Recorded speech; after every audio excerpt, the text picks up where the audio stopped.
We are very honored to have and welcome Governor Perry to today's ACCJ luncheon. Governor Perry is the 47th governor of the state of Texas and has held this office since December 2000. Under his leadership, Texas has reshaped itself in many very important policy areas, including cutting taxes, cultivating a world-class labor force, and limiting litigation abuse. Under his leadership, the state of Texas has also been consistently attracting employers, including many companies from Japan who are interested in starting and expanding their businesses. So without further ado, I hope you will join me in extending a very warm ACCJ welcome to Texas Governor Rick Perry.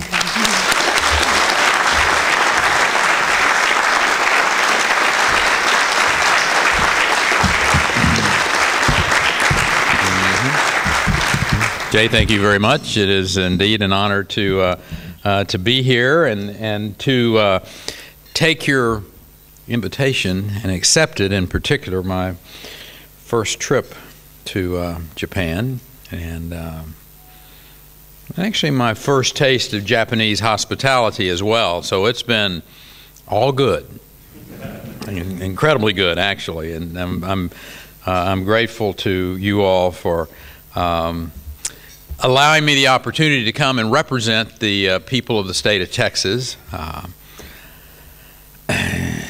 I seem to recall in a long ago history lesson that there was another by the name of Perry who came to Japan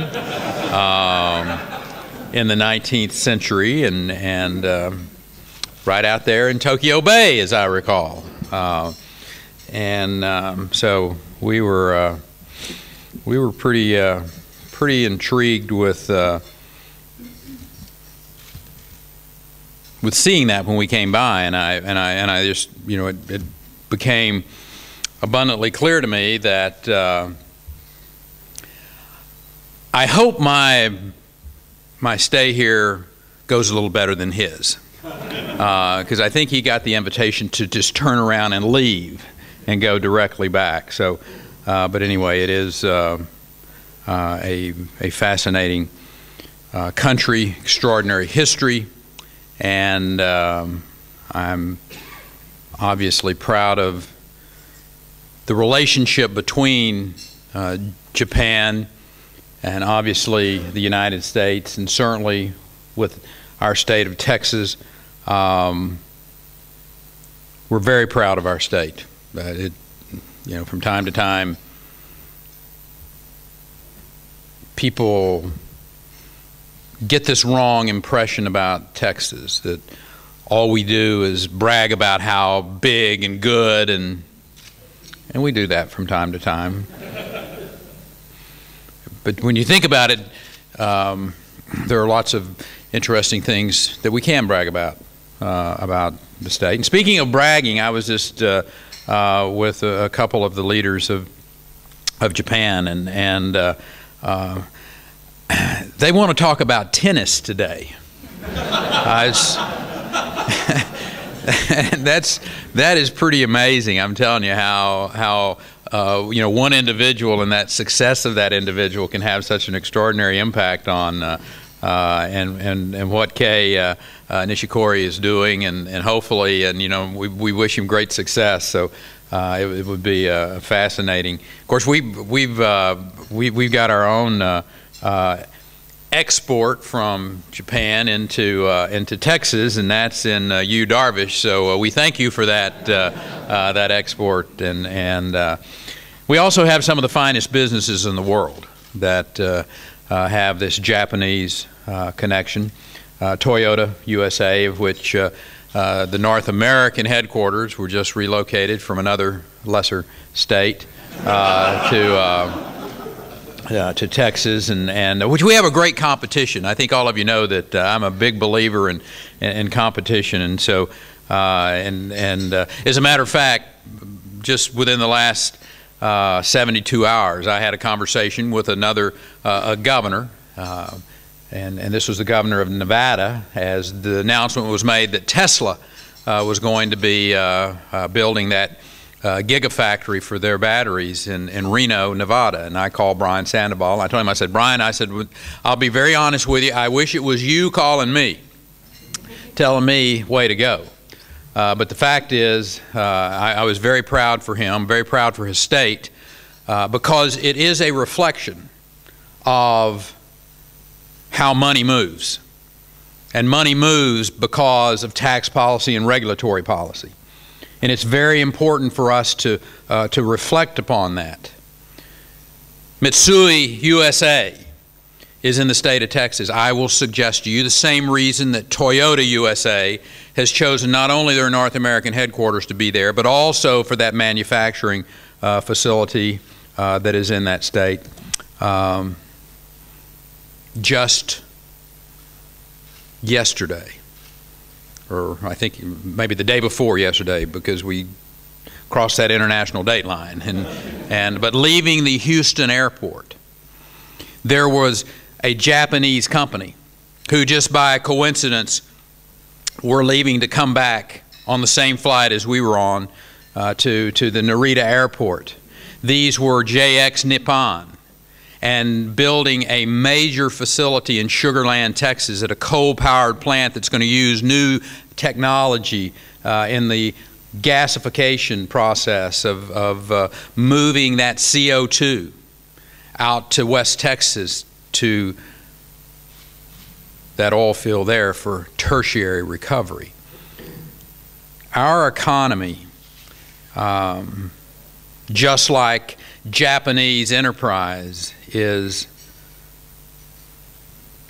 incredibly powerful.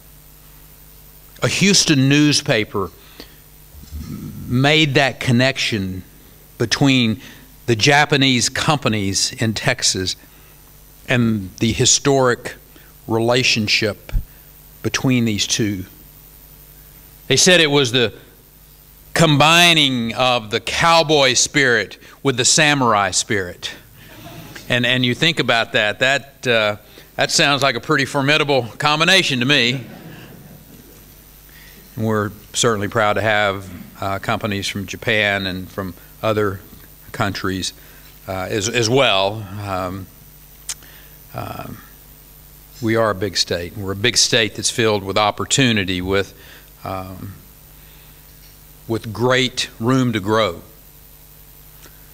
Our economy in Texas is thriving today because of that open, that optimistic outlook, and also because of some, I refer to them rather simple but profound choices in policy, all of which can be summed up in one word, and that word is respect.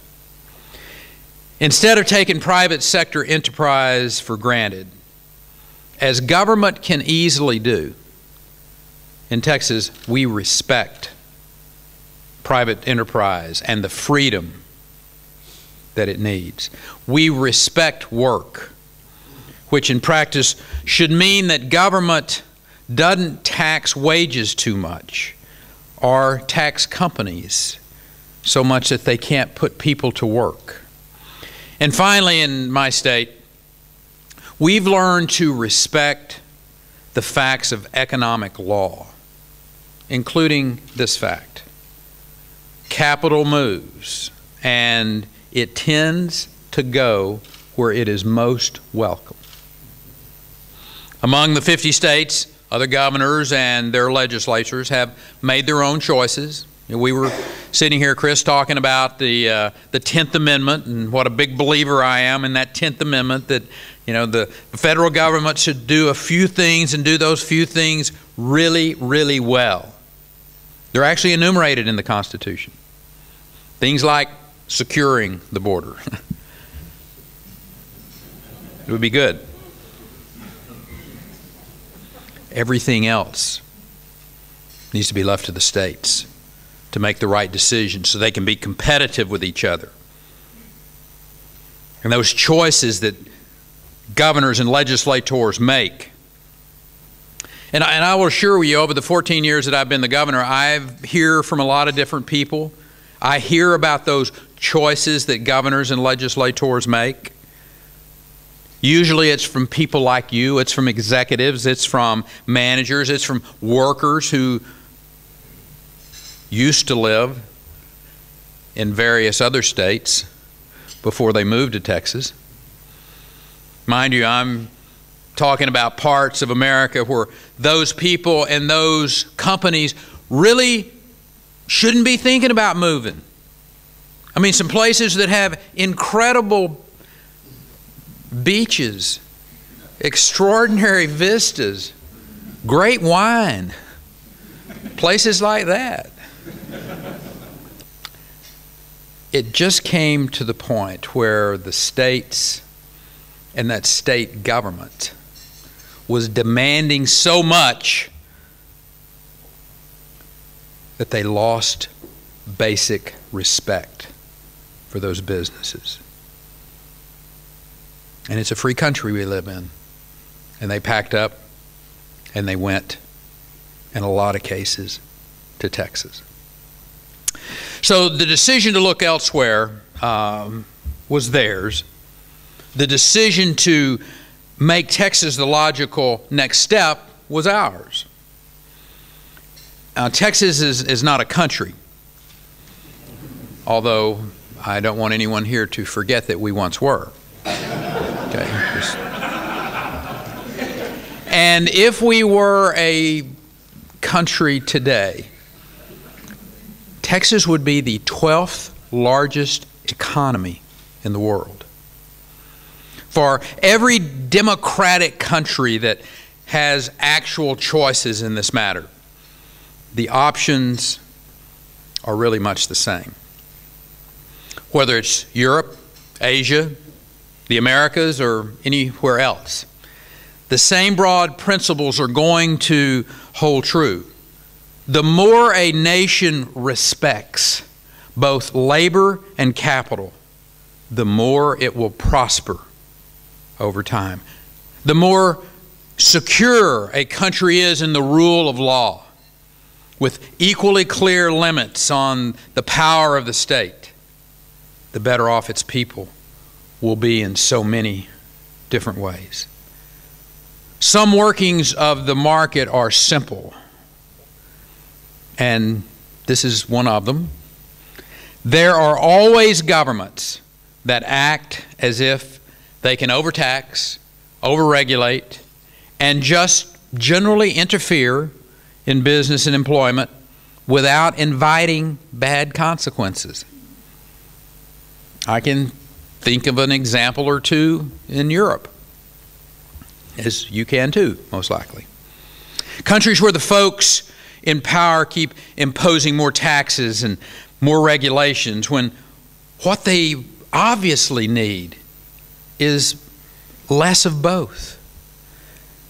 The United States in the modern era has veered off a time or two in that direction of ever larger government and more restrictions on enterprises. But if you study our periods of greatest economic growth, they were pretty much parallel, if you will, to the periods of great economic freedom. And I happen to think this is a pretty nonpartisan issue when you look at our history, applying as much to the dynamic years of the 1960s as it was to the 1980s. What worked well in the economic policies of John F. Kennedy worked just as dramatically in the policies of Ronald Reagan. Japan over the decades has set its own examples of others to follow. Though I think it would be hard to find any exact comparison to the modern Japan's $5 trillion economy. You know, how many other societies have ever achieved so much so fast? And of course this year it finds Japan's leaders well along on this new path of reform, aiming to lift the economy up to its full potential.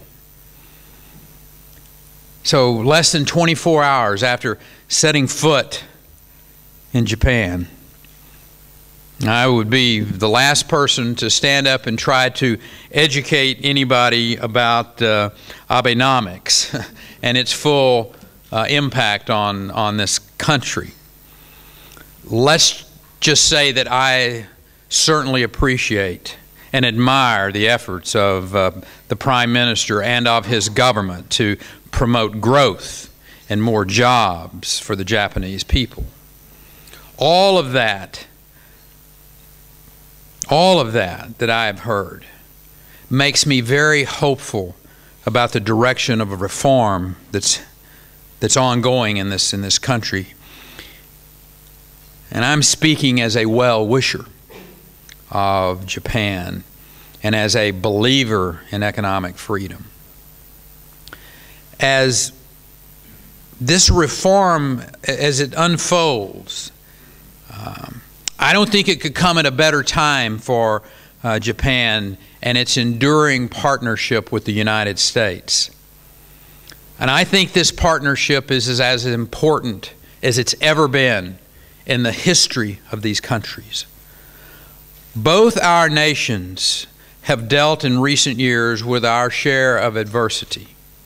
And not all of the difficulties are behind us. So it's all the more important to keep our eye on the fundamental aspects of growth and trade. We're talking about two economies that together account for almost 1/3 of the world's domestic product. Yearly, $300 billion worth of trade between us. It's extraordinary. Measured by their combined economic potential, you're not going to find two allied nations as essential to one another as the United States and Japan. And the progress that we can make in the future and the good influence that we can have upon the world is extraordinary. Here too, so much depends on the choices that are going to be made in policy. And right now, with the Trans-Pacific Partnership, we are facing one of the defining opportunities of this generation. The Japanese government is in pursuit of a TPP agreement. The American government should be working towards that same conclusion. On both sides, it's clear to see the enormous benefits when some of the most productive economies on earth have access to each other's markets. And it all sounds pretty straightforward when you look at it, with so much value across the Asian Pacific region, with so many obvious advantages. What could stand in the way? Now, naturally, trade negotiations, shall we say, can be complicated. When you get down into the details, when you're trying to bring 12 nations together in an accord with all the bilateral agreements that go into it, things can get delayed. They can get sidetracked, and then sometimes sidetracked for very long periods of time. And with so much on the line for each nation involved, whether it's Chile to Canada, from Mexico to Australia, we cannot afford to let this opportunity slip from our hands. Without getting into domestic politics of your country or mine, here's how I view the challenge of concluding TPP. We should not allow any secondary interest to interfere with the primary interest we share in broader, freer trade. Whether the question is access to specific markets or the procedures for gaining final approval of an agreement, these can be readily addressed if we have the right attitude. And the right attitude is to stay focused on all that we stand to gain if we act in growth, in job creation, the environment, intellectual property rights. That's just to name a few. Everybody involved understands that this is the right direction to go. And if we don't get it there, if we don't cross the finish line, all of us are going to be at a loss. The same 12 nations will end up making another try, but just starting back at zero again. The TPP sets high standards. And who amongst us do not support that? It's going to take some effort and compromise to reach them, but all of that effort will be worth it. No narrow advantage that any nation might want to protect can possibly compare with the vast and shared advantages that come to nations trading freely. This is a test of leadership. And leaders in your country and mine need to make this happen. As the two largest economies in the TPP, Japan and the United States have a singular responsibility here. When we carry it out, as I believe we will, this vital partnership of ours will make us stronger. And looking ahead to our common future, there is even more that our two nations can gain together, especially when it comes to energy.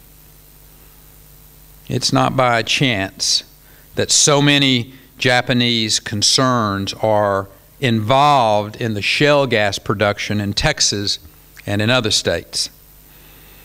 Japan has been and has seen a major redirection in its sources of energy since the earthquake of 2011.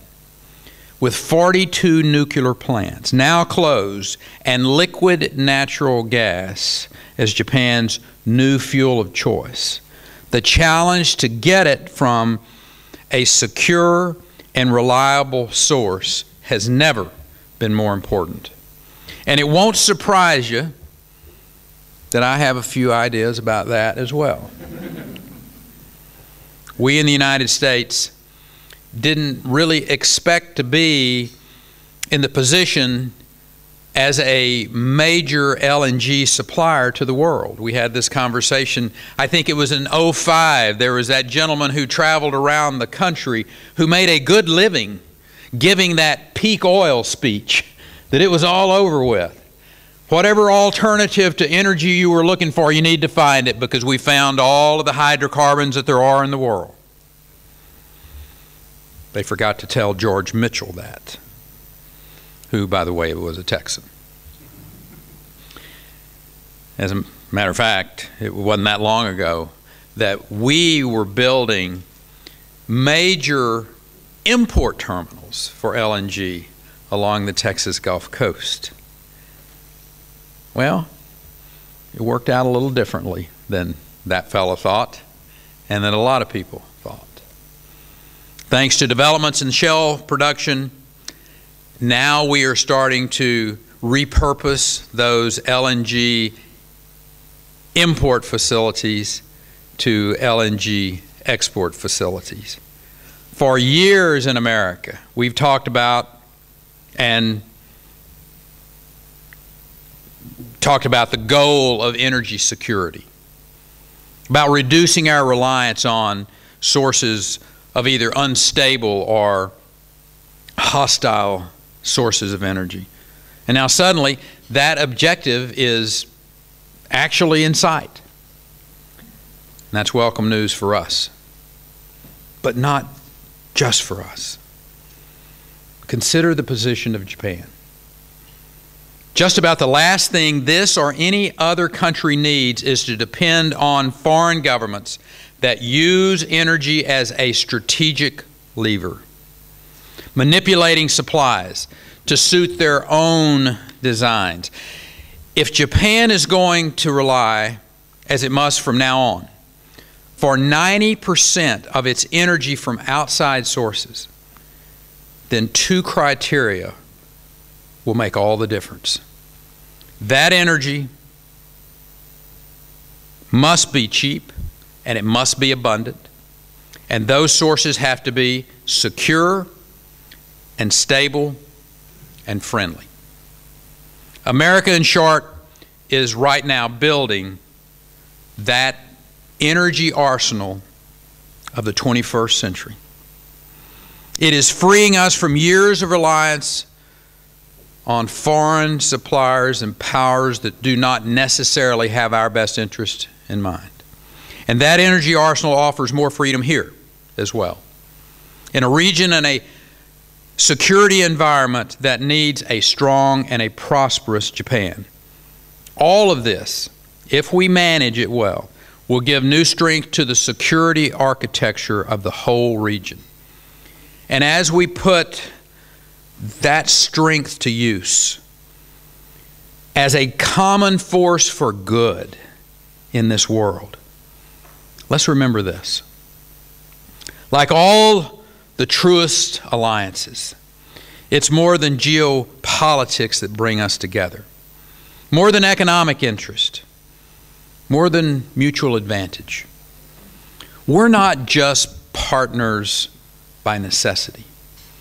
Japan and the United States are joined by the conviction in our alliance of values. It is the shared experience of generations that hold it all together. Our shared beliefs in democratic institutions, the rule of law, and in the right of free and independent nations to live in peace. There's a reason why American ambassadors to Japan, including the current one, tend to be better known than others in our diplomatic corps. In the decades before Ambassador Kennedy, they included names like Mansfield, Mondale, Baker, Foley. We send able and distinguished Americans to represent us in Tokyo. We convey the importance of this partnership, our high regard for this country, and our affinity for the people of Japan. For generations now, the United States has been a Pacific power, drawn here by history and by the firmest commitments to our democratic friends. So many hopeful things have come to pass here, and millions are living in peace and prosperity because of that. And so many troubles have been avoided, all because Japan and the United States have stood together. Building this partnership has been the work of decades. The work of maintaining it will always deserve the best that our leaders can give and never anything less.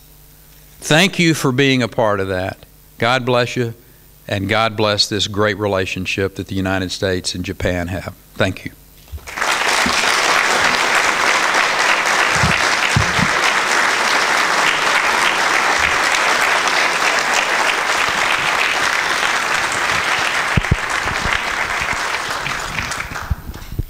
Thank you very much, Governor Perry, for a wonderful address, and welcome again to Japan. We have questions from the floor today. I'd like to remind everyone that, again, we are live streaming, and this will be on YouTube, so please also state your name and affiliation before you ask your question to the governor, and please keep the questions brief. Thank you very much. Who would like to be first?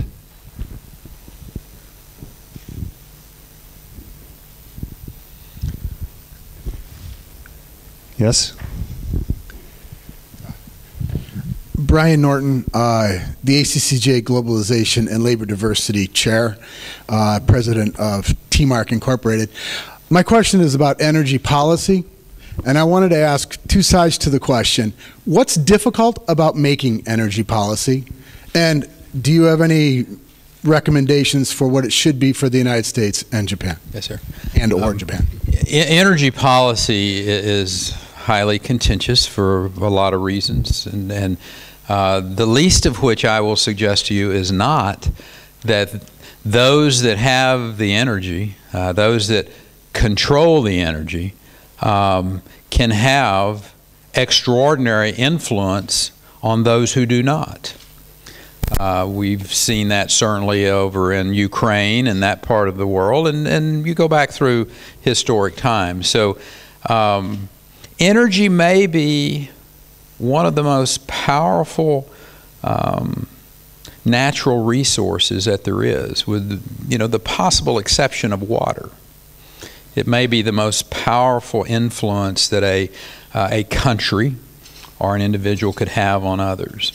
So now I'll speak for Texas, and then I'll also speak with a reflection on the United States. But I happen to think in this case they both should mirror each other. And when I give you this answer, you'll understand why. I'm a big all of the above energy proponent.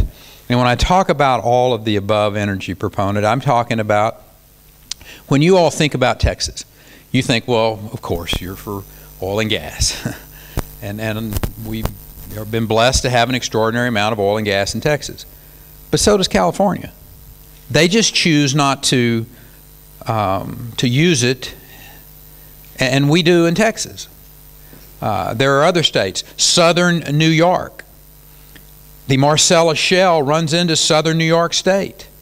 And you cross the line. I've had it just to me is like crossing across into the Appalachians from a poverty standpoint. I didn't say that. I'm just reflecting that that was shared with a person who lives in southern New York. And you go into northern Pennsylvania and the economy is booming from the shale play there. But when you think about Texas, you think about oil and gas, correct? I mean, from an energy standpoint, right? Texas is the #1 wind energy producing state in the country. We produce more wind energy in Texas than all but 5 other countries. We've made the decision that we were going to have a diverse energy portfolio. We're expanding in solar. Now, hydro is a little bit of a problem for us. You've got to have some change in elevation to get hydro, but I am a very strong proponent of nuclear energy, both fission and fusion. There are some extraordinary things that are going on dealing with alternative energy sources that we're supportive of. We just think it's important, not just for Texas, but for the United States and for the world, to use this innovation that we find. And go back to George Mitchell and the work that he did with hydraulic fracturing. And for 20 years, people made fun of him. They said, "It won't work, George," and he'd spend his own money. And there were some universities that collaborated with him, and we see the result of that innovation. I will suggest to you that JX Nippon, who is over in Texas working on a coal-powered plant, will come up with new technologies and new innovation to be able to allow us to use that in this world that we live in. And do it in a way that is constructive and valuable to the environment that we live in. And so I think it is so important for us to have an all of the above. And from a United States standpoint in particular, and I will suggest to you from Japan's standpoint as well, a country that is at this particular point in time relying upon 90% of the energy to come from somewhere else, that the innovative men and women, the scientists, the researchers in this country working on those alternative energy sources. They may be partnering with people in the United States. I'm referencing some companies that have some extraordinary opportunities in the fission and the fusion side to safely be able to deliver energy. And on the algae side, I mean, the same company that I'm making reference to doing some amazing things with algae as an energy source, as well as desalination. I mean, all of that innovation. America has historically been about innovation. And it's one of my arguments that I make for those that don't agree that, you know, that somehow or another we're going to limit certain forms of energy because they, in some people's view, are bad for the environment. And that we're going to make a real impact on the economy by limiting or outlawing those forms of energy.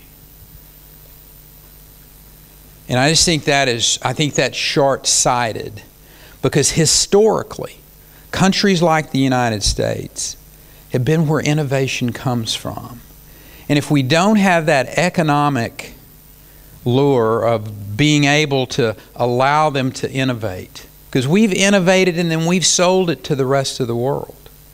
And I think Japan is just as much in line with that mentality. So all of the above energy policy, I think, is really important for us. The United States economically, and let me finish with this. I'm really bullish about the future of America. I think the greatest years are in front of us in the United States.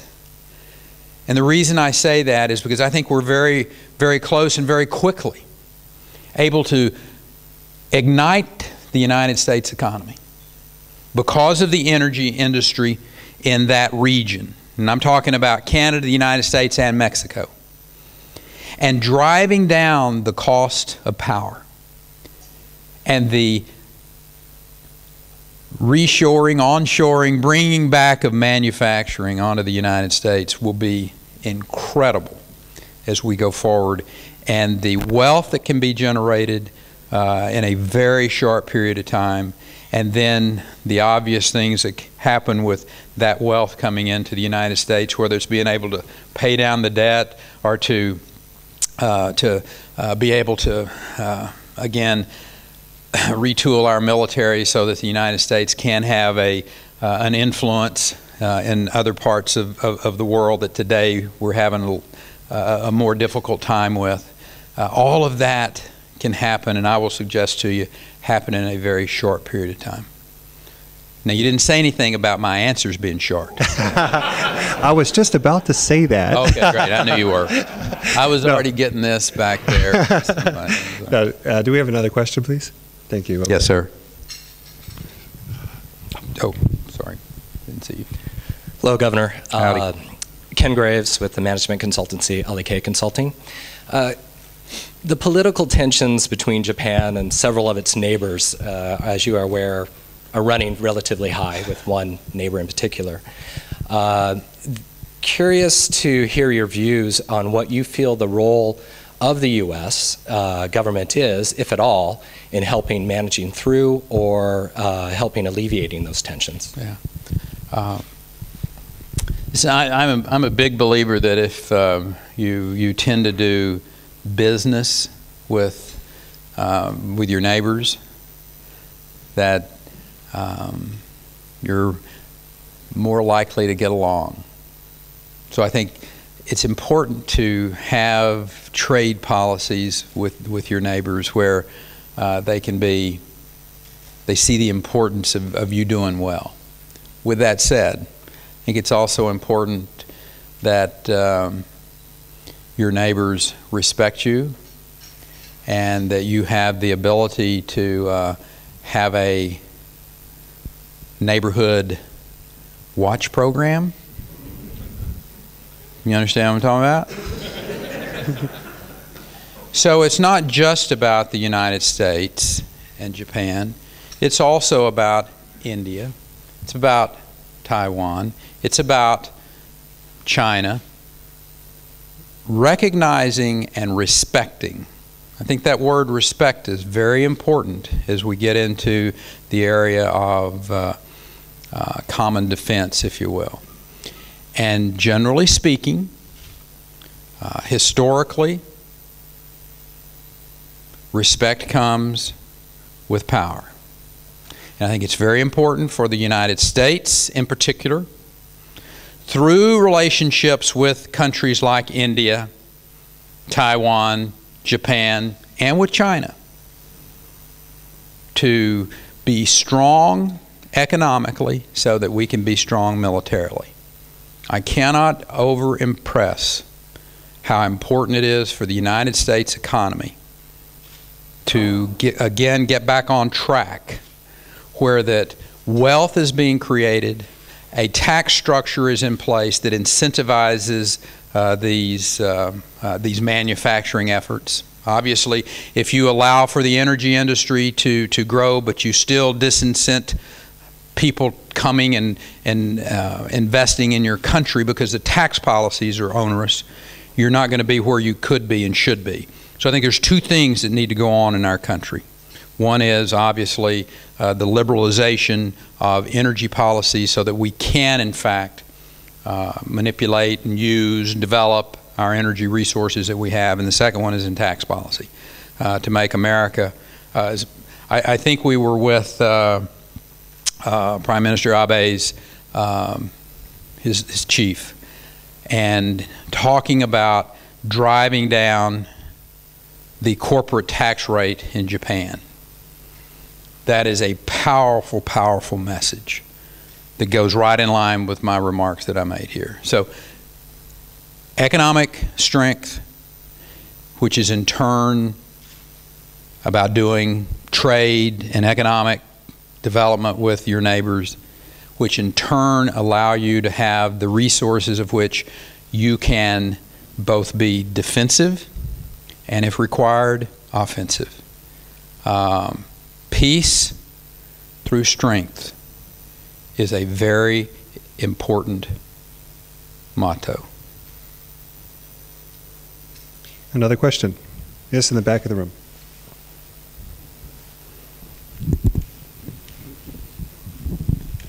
Hi, Governor.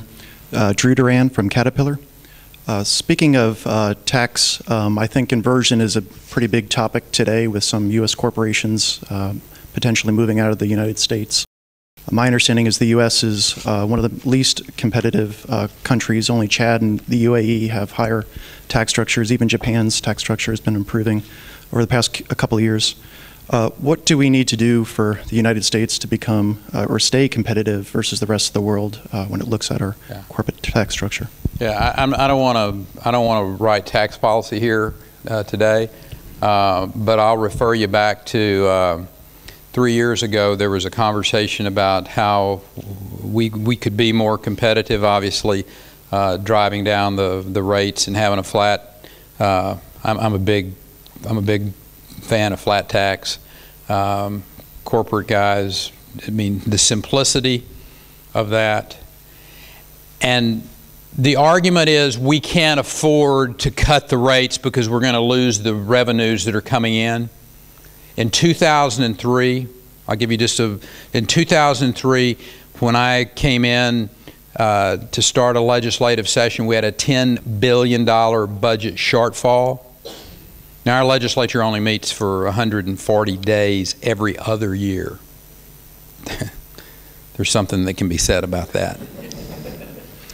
And we had made the promise that we were not going to raise taxes, that we were going to make the reductions in spending, and we heard all the horror stories that go along with that. You're not going to be able to lure businesses here. Your universities are going to take a major hit. You're going to be the laughing stock of the country. I mean, we heard every horror story that you can imagine and make up, that if we cut $10 billion out of our budget, and our budget at that particular point in time was probably around $80 billion a year. So, I mean, it was a 12% reduction, thereabouts. It was a real, $10 billion real money. But we did that. Here's the result. In 18 months later, we came back in that January of 2005, and we had an $8 billion budget surplus. And my point is, those that believe in that old adage that, you know, oh, you just can't lower the tax burden, are just wrong. And you can. And what happens is you lower that tax burden, and the the billions of dollars that are sitting on the sideline get invested in building facilities and investing and creating jobs. And that's, I mean, I'm an animal science major from Texas A&M, and I get this about economics because I've been involved with it and I've seen it. I mean, you don't have to be a PhD in economics. Matter of fact, I think it may help not to be a PhD in economics. But if you will give incentives, don't overtax, don't overregulate, don't overlitigate, and have accountable public schools so that you will have a skilled workforce, and get out of the way. And the private sector will respond in a powerful way. So lowering that corporate tax burden makes all the sense in the world. And all these conversations about, well, should we go over here and then, you know, reincorporate over into Canada, or those go away, which we want them to go away. The United States can explode economically.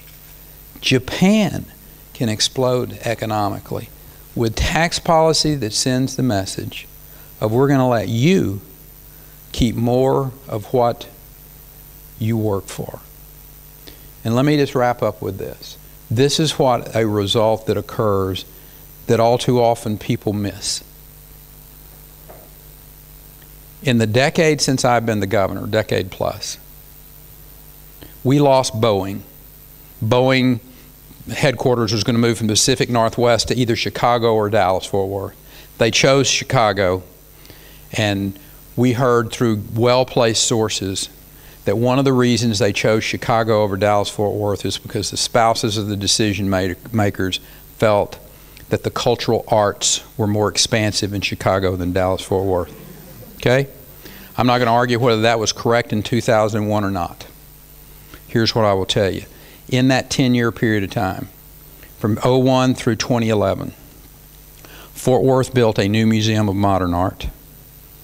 The Basses built one of the finest symphony halls in the world. The Kimball Museum expanded a great footprint. Fort Worth built a zoo that is now world class. Dallas has 2 performing arts facilities, the AT&T and the Meyerson. The Perot's built a new museum of natural science. Nasher's relocated their sculpture garden to Dallas. American Film Institute moved from California to Dallas. There is a 68-acre cultural arts facility in district in Dallas, the largest cultural arts district in America. The little government university town where I live has a new museum of modern art, has a new performing arts facility. This spring you will have the largest film and music festival in the world, the South by Southwest, and if you're in town on November the 2nd, you can go to the only Grand Prix in the United States. The Formula One race is in Austin, Texas. And you go to Houston tonight. There are more theater seats available in Houston, Texas than any other city in America. That happened in a decade. And it didn't happen because government invested that money. It happened because men and women in Austin, Texas understood that they could either be a partner and help create a climate where job creators knew that they could keep more of what they work for, and then the private sector would invest in the cultural arts. That's what's happened. It can happen anywhere. It can even happen in California. Thank you all for letting me come and be a part of this.